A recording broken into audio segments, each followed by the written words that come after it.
Texas USC Part 3. The volleyball team dropped non-conference matches, and what a wild week it was in college football. All this and more on Crossfire. I guess we'll get into it.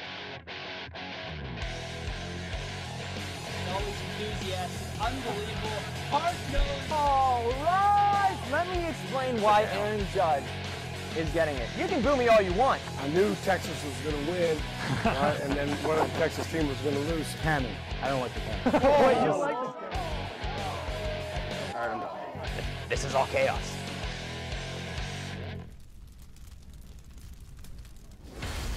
Welcome into College Crossfire. I'm your host, Jonathan Polasek, and it looks like tonight's show is going to be a good one. We welcome back two veterans and a TSTV rookie tonight. But first, let's start with our returning champion, Steve Helwick. Steve, how you doing tonight? I'm doing pretty well. It's been good. Been good? Been good? All right, glad to hear it. We've got TSTV newcomer here, Cameron Parker. Cameron's first show. How you doing? How you feeling? Good, man. I'm just glad to be here. Glad to be here. Glad to have you here. And out of retirement, Sean Hemphill Mapes going for his fourth win in a row, if you count last time he was on the show. Yeah, and it was nice retirement. Got to spend a lot of time with my family. Got to really recharge the battery, and I'm ready to rock and roll. And we're glad to have all of you here tonight, so let's dive right on in. Texas football took on USC this past Saturday for a revenge game of sorts. After coming so close to knocking off the Trojans a year ago, Texas came out and whipped USC 37-14. So is this a case of Texas turning the corner and starting to become a good team, or is USC just really bad this year? Steve, let's start with you. Texas looks like they're starting to be a good team. Yes, USC is very bad this year. You can't hang with UNLV for 3 quarters. 5-point game after the third quarter when they played UNLV in week 1. Then they posted 3 points against Stanford and just looked terrible past the first quarter against Texas. The Trojans, if you look at their tough Pac-12 schedule, they might not even make a bowl game this year. This is Notre Dame 2.0 for Texas, where Texas beats a big-name program that's coming off of a really good season, but that big-name program looks destined to have a bad year. They're replacing Sam Darnold, replacing Ronald Jones, a lot of key pieces on the offense. I don't think Clay Helton is prepared for life with JT Daniels yet, and I just don't think USC has it in them this year to be a quality win for the Texas Longhorns. It was a good win, 37-14, but quality-wise, no. So a little bit of Texas good, USC bad, a little bit of both? Mainly USC bad, but mainly USC both. Texas looked good in the win. They did. Cameron, what about you? I wouldn't say it's Notre Dame all over again, Jonathan. I think that when you look at that Notre Dame game, the team, we almost lost to Notre Dame. We probably could have lost to them, and we only beat them by a few points. USC, we blew them out. After the first quarter, they didn't show up. I think USC is definitely overrated. I wouldn't have them in the top 25 at all, but I think they're still a talented team that Texas hasn't played really over the last couple of years. So I think it's a good win for Tom Herman. He hasn't had a ranked win yet, besides West Virginia, but Will Greer was out of the first quarter. So I think it's a little bit of both, but I think it's a turning point for this program. Honestly, it's probably Tom Herman's biggest win since he's been here at Texas. Sean, what about you? Nothing new. I agree with them. USC's not looking great this year. Steve laid out all the reasons why. But it is the best that Texas has looked this season. By far. I mean, this team lost to Maryland and was hanging in there with Tulsa. So to blow out anybody is pretty good for this team. Defense in the second half got back to the standard that they kind of set for themselves last year, and that's good. Sam Ehlinger, his stat line didn't look great, but he made a lot of plays with his feet, definitely in the second half again. Noticed a lot of the good parts of this game came in the second half, but that's good. But overall, I'm not ready to crown Texas. This isn't anything special. I mean, it was a special night.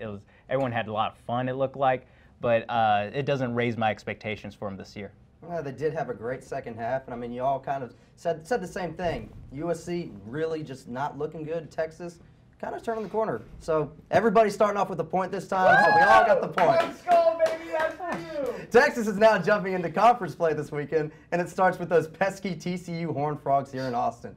Texas hasn't won more than 5 conference games in a season since 2013, Mack Brown's last year as head coach at Texas. So what are your realistic expectations for Texas in Big 12 play? Cameron, let's start with you. I would say 7 or 8 wins this year. I think after what we did last year, if Tom Herman and what he's been preaching since spring, what he's been preaching this fall, He really wants this team to contend for a Big 12 championship. If Breckenhager wants to cut his hair, they're going to need to win 8 or 7 games. This next 3 games are going to be really tough for them. I think if they come out 2-1 with wins against either TCU or Oklahoma, they got to beat Kansas State. I think this team can be in the Big 12 championship, but what's going to happen, I don't know. A lot of high praise for Texas just coming out of non-conference play. They really didn't look all that good against Maryland, but, you know, Sean? Yeah, it's definitely a tough road for Texas to kind of meet the expectations that a lot of people had going into the season. A lot of people are thinking 9 wins. I don't know about that. That's definitely not happening. But especially when you look at the Big 12 and just how deep it is this year, really behind Oklahoma, that's the only team that's really far and ahead of the rest of the Big 12. Everyone else seems a little packed in there. You got TCU, freshman quarterback. You have OSU, Oklahoma State. There we go. They also are breaking in a new quarterback, but they look pretty good against Boise. So I think 7-5. 1 game better. 7-5. I'm not too high on this Texas team. All right, all right. Steve, what about you? The Big 12 is an interesting conference in that you get to play every team, so you get to test from the highest to the lowest in the conference. As Sean said, Oklahoma's up here. The rest of the Big 12 is here, and I'm even going to put Kansas in there this year. Oh, so we yes. have a good cluster of teams just all around the same place. Some are a little higher, like West Virginia, TCU, Oklahoma State. And I think Texas is right below that, almost on that level. I think you can expect a 6-3 or a 5-4 record from the Longhorns non-conference. They field a really good defense and special teams, as we saw against USC last week. They executed well on both of those components of the game. The offense still a little inconsistent under Sam Ehlinger. I think this TCU game this weekend could define how they do in conference play, but still there are some clear losses on there, like Oklahoma, Oklahoma State, and probably West Virginia. Yeah, it's a tough Big 12 slate, regardless of the quarterback situation in the Big 12. Honestly, Steve, I have to agree with you. 5 or 6 wins in conference play sounds about right for this Texas team, because this Texas team's still a little bit inconsistent. So, Steve, you're getting the point on this one. Let's move on to volleyball. Texas had a home-and-home set of matches with Stanford this week, but only won 1 out of those 7 sets against the Cardinals. Now, Stanford is ranked number 2, but those results are a little concerning. Do you consider Texas to be elite, and can they make it to the Final Four this year? Sean, let's start with you. Well, elite, I'm not so sure what that even means. We have this debate all the time. I don't know what elite means. I think they're definitely going to be good. Jared Elliott's built a strong, consistent program here to where you have to believe that he's going to figure it all out during conference play, headed into the postseason, and then Final Four. Who knows? That's all tournament stuff. That's a little too far for me to start guessing, but there definitely is on this team a Lexi Sun-sized hole. You can't lose a player of that caliber and then expect to just pick everything right back up. I think I do believe Jared Elliott's going to get this team competitive on the national scale, but Final Four, I don't know. Well, Texas is definitely going to compete in the Big 12, but you are right. They are missing Lexi Sun. Steve? This Texas team is relying more on freshmen than they usually do. They lost Lexi Sun, and then they lost a lot of key components from last year, such as Ebony Wanabu and the libero, Kat McCoy, who was there for a long time. And I think that Texas adjusting to all this freshman talent, it showed in non-conference play when they lost to Stanford badly twice and lost to a whole lot of other teams. I don't think that they'll improve much from their result last year, which was not making the Final Four for the first time in a while. And I think this Texas team will suffer a bit for this year, but I think that they're built for a run in just a couple years with all the young talent this program has. Yeah, bringing in this young talent, I think it really will set Texas up for a lot of success. Cameron? I don't know why we're being so negative, Jonathan. I think you look at Stanford or BYU might be the best team in the nation so far in volleyball, and all 3 of Texas' losses have come against ranked opponents, with 2 wins against ranked opponents, Florida and Kentucky. So I think this team, they're learning things, but I think Final Four, I think definitely they're going to be there. I think they are an elite team. Well, you got to remember they played Stanford, and Stanford just came out and just took it to them. So, I mean, I don't know if we can really crown them as a Final Four team just yet. Sean, I'm going to go with you getting the points. Lexi Sun, you really miss her. She was that star for Texas. So, exactly. Sean, you're getting the points. And when we return, we'll be talking biggest upsets and the Philadelphia Eagles. Stick around.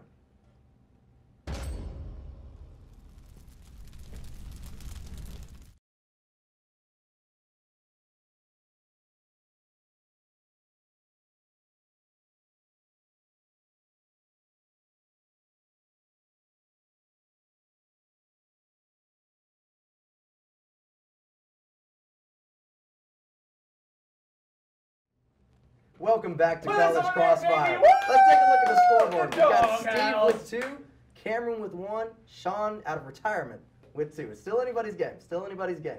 But let's move on to college football nationally. Week 3 was crazy for college football. It was filled with upsets, including BYU over a 6th-ranked Wisconsin team that had a chance to make the college football playoff, and Kansas beating Rutgers for a 2nd consecutive FBS win. But in your minds, what was the biggest upset of the weekend? Start with Steve. If you're asking for biggest upset, there's only one real answer to this question, and that is BYU over Wisconsin at Camp Randall Stadium. BYU Cougars under Kalani Sitake went 4-9 just a year ago when Wisconsin went 13-1, didn't lose a regular season game, and they hadn't lost a regular season game at Camp Randall Stadium for 41 straight games. BYU just did that to them. They ruined their playoff hopes, likely, unless Wisconsin can run the table, and they were a common playoff pick. They had Jonathan Taylor, a Heisman candidate, returning, 3 preseason All-Americans on the offensive line, and a great defense led by linebacker TJ Edwards. Wisconsin had it all, and BYU just put those hopes to rest, and I couldn't believe that Squally Canada and the Cougars were able to do it to them. That was just a magnificent upset to ruin the Badger season. Yeah, I don't think anybody was expecting BYU to be even close to Wisconsin this weekend, but it happened. Cameron, what do you think? Yeah, I agree with Steve. BYU over Wisconsin. Everyone and their mother has been talking about Wisconsin, how good they are, how they're a playoff team, how they're going to compete against Alabama and Clemson, Ohio State. No. They're very overrated. I'm glad BYU came in and whipped them. Also, Tenor Magnum, is he like an 8th-year senior? He's been Might there. as well be. And also, I'm glad BYU has finally beaten a team that's not Texas. Honestly, I am too. What about you, Sean? Yeah, whipped them by 3 points. But I'm going to go with the team that won by more than 3 points. I'm going to go with the Kansas Jayhawks. It's not really that big of an upset until you look at the score. They beat them by 40. They were like, how do you let Kansas do that to you, Rutgers? How? You can't let Kansas go 2-1 against you. You cannot do it if you're a Big Ten team. Absolutely ridiculous, and you can't let them punk you like that. As much as I love the Kansas pick, I'm going to go with Steve and Cameron for the point. BYU over Wisconsin. Wisconsin was projected to go to the college football playoffs. I mean, there's no way around it. So Steve and Cameron, you're both getting the points on that. Kansas, man. I know, I love Kansas. Kansas. Moving on to the NFL. Football school. The Philadelphia offense was thought to be in good hands with Nick Foles to start the season, while Carson Wentz continued to recover from his ACL injury. In reality, the offense just hasn't been as good with Foles under center. But Wentz is returning, so how much will his return help the Eagles? Start with Cameron. I think it's going to help a lot. Nick Foles is 25th in passing yards this year so far, and you know where he's at in yards per attempt? 30th. Do you know who's below him? Mitch Trubisky and Sam Bradford. Sam Bradford. I think Doug Peterson, he couldn't wait to talk about how Carson Wentz is returning. As soon as the game ended, he told the media, oh, Wentz is going to be back for week 2. I think it's going to help him a lot. And it also helps the NFC East is probably going to be garbage this year. But I think the Eagles are going to have a down year. Yeah, the Eagles' offense has just been below average in just about every important statistical category, and so his return really could help. Sean? Yeah, you watched those first 2 games that the Eagles played. The whole team seemed to be kind of low energy. There wasn't really a spark to them. And now they're adding a guy who, by the way, last year before he tore his ACL was going to win MVP. Like, he was the odds-on favorite to win MVP when he got hurt. I think there's no way he doesn't help him over Nick Foles. Nick Foles did a good job. You can't ask him for more. He won the Super Bowl. But just getting a better quarterback in there, a more dynamic playmaker, that's got to help him. I mean, it's got to, right? Yeah, Nick Foles is really just more of a backup, just filling in. I mean, that's really all Spot, he is. yeah. Steve, what do you think? I'll be honest, I don't think that we'll see that big of a change from Carson Wentz to Nick Foles. I think they're very interchangeable parts right now at quarterback. Carson Wentz, he's coming off of an ACL injury. We've seen quarterbacks like Teddy Bridgewater, who led the Vikings to an NFC North championship just a couple years ago, and we have not seen anything since his ACL injury, any progress from him. So it's tough for Wentz to come off. He won't be the same playmaker who can be a little mobile in the pocket that he was last year. And despite putting up MVP numbers, those aren't always built to last. Look at Matt Ryan, Cam Newton, recent MVP winners. They haven't put up the same numbers since their respective MVP season, so we don't know if that was just an outlier season for Carson Wentz. For all we know right now, he just might be as good as Nick Foles, who has proven to be a serviceable backup and a great starter at times, from his 2013, 27 touchdowns, 2 picks to his whole playoff run last year. Nick Foles has his moments too. Yeah, but Nick Foles is also the offense under Nick Foles just hasn't been that good. They were very conservative in the playoffs last year, too, besides the Super Bowl. So I'm going to go with Sean. I think Carson Wentz, he is that MVP contender, and I think that he's going to provide a big boost for this Eagles offense. So let's talk a little bit of hockey. Big moves were made recently as John Tavares signed with Toronto, Erik Karlsson was traded to San Jose, and Tyler Seguin re-signed with Dallas. All three of these guys are impact players, but which team won the offseason? Let's start with Sean. I'm going to go with the Maple Leafs getting Tavares. You pair him up with Austin Matthews. That's going to be a dynamic goal-scoring duo you got there. And also, you got to remember this guy's a leader. He's a leader on the ice. He's going to hold down that line. I'm going to go Toronto Maple Leafs. Toronto Maple Leafs with John Tavares. Really good offensive player.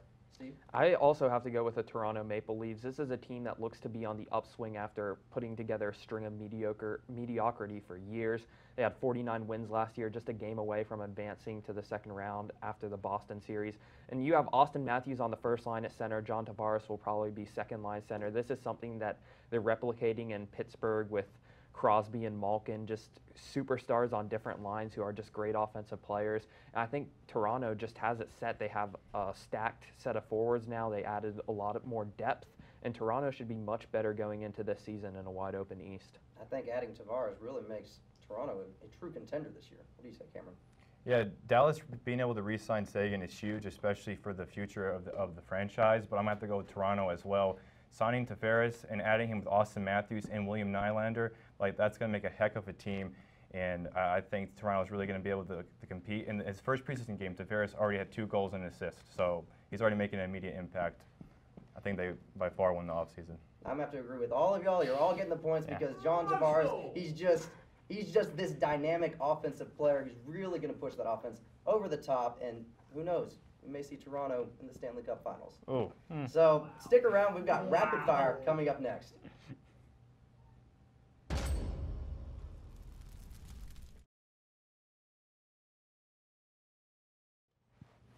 Welcome back to College Crossfire. It's time for Rapid Fire, but let's take a look at the scoreboard before we jump in. We got Steve with 4, Cameron with 3, and Sean with 4. Still anybody's game. And in Rapid Fire, each question is worth 2 points, so anybody realistically has a shot to win. And you can jump in at any time. So let's move on to the first question.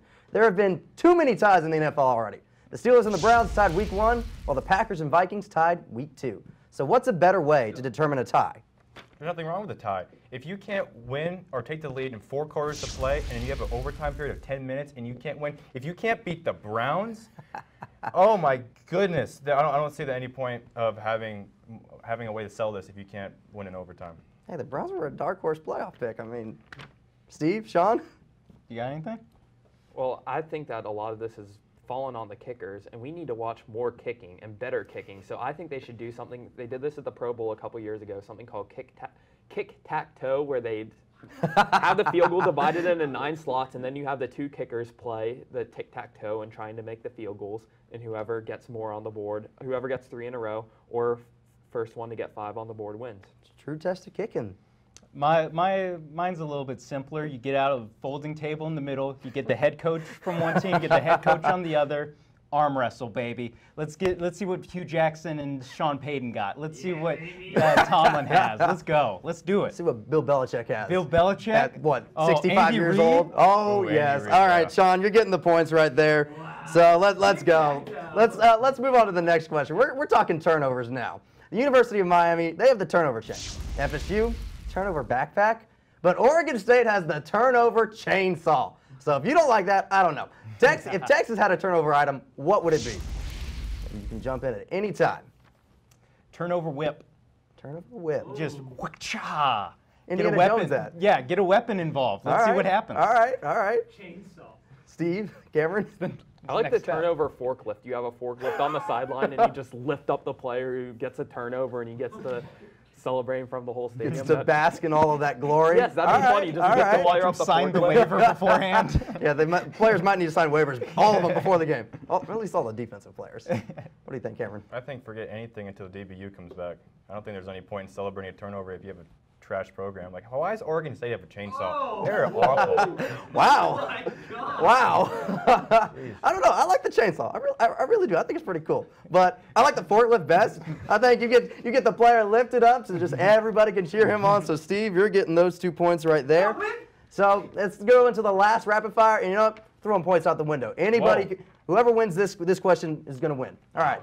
So we've got the Yoda Boy, a.k.a. Mason Ramsey. He was at the UT game this weekend. Now, while he wasn't at the Longhorn City Limits, he did bring excitement to the campus. So who else would you like to see at the Longhorn City Limits this season or in future seasons? There's an up-and-coming rapper that I've seen on Twitter quite a bit. He goes to University of Texas, and he is he's a junior journalism student. His name is Arya Bastami, and he has all these raps about Texas, which I think would be really fitting for Longhorn City Limits because he knows all the players really well, and I think he could insert them into rap songs and just get really hyped out on the whole Longhorn City Limits thing. It would be pretty cool to see him, but he is a Yankees fan, so you got to take that into consideration. Oh, you know him. That's cool. A little bit. Cameron, Sean? If we want to get a real UT rapper, I think we need to get Travis Scott out here. A real UT rapper? Ooh, you calling out Aria? Yeah. Travis Scott, I like it. I like it. I don't know how you. Does it have to be a musical act, or does it just have to be a Twitter famous? Anybody you want. Because I'd love to see Brother Nature out there. I don't know if you know Brother Nature. See him out there messing around with Bevo. Maybe have him lead out there. Oh, Bevo, what's up? How's it going? Give me Brother Nature. Anything to get more Brother Nature in my life. I don't know. I mean, I don't really know Brother Nature, so I mean, I'm torn between Aria and Travis Scott. But you know what? I'm going to go with Travis Scott. Let's go Travis Scott. Cameron, the rookie, he is getting the win. It's lit. Who is that? Cameron is getting the win. Do we have time for FaceTime? Yes. All right, we got time for FaceTime. So you can go ahead and say whatever you want. Just go for it. Thank you, Jonathan. It's an honor to win. This has been a moment I've been waiting for my entire life. Shout out to the best around the horn panelists ever, Jay Mariotti, I love you. Woody Page, love you too. And of course, Tim Calishaw and anyone, I love you, Mom, love you, Dad. To my boys, Soup Gang, hug 'em. Mom and Dad after Tim Calishaw? Yeah. All right, I like it. But that's all the time that we have for tonight. So congratulations to our winner, the rookie, Cameron Parker. So make sure to tune in on Mondays at 9:30 for College Press Box to catch up on the latest sports news on the 40 Acres. And tune in with us next Wednesday at 9 o'clock for more College Crossfire. And don't forget to follow at TSTV Sports on social media. And for all the panelists and everyone in studio and master control, I'm Jonathan Polasek. Have a wonderful evening. Steve, give me a hug. Steve, give me a hug, baby. Jonathan. Scott? Is that even plausible? Honestly, Let's go, Steve. That's my dog, boy. Does this Travis Scott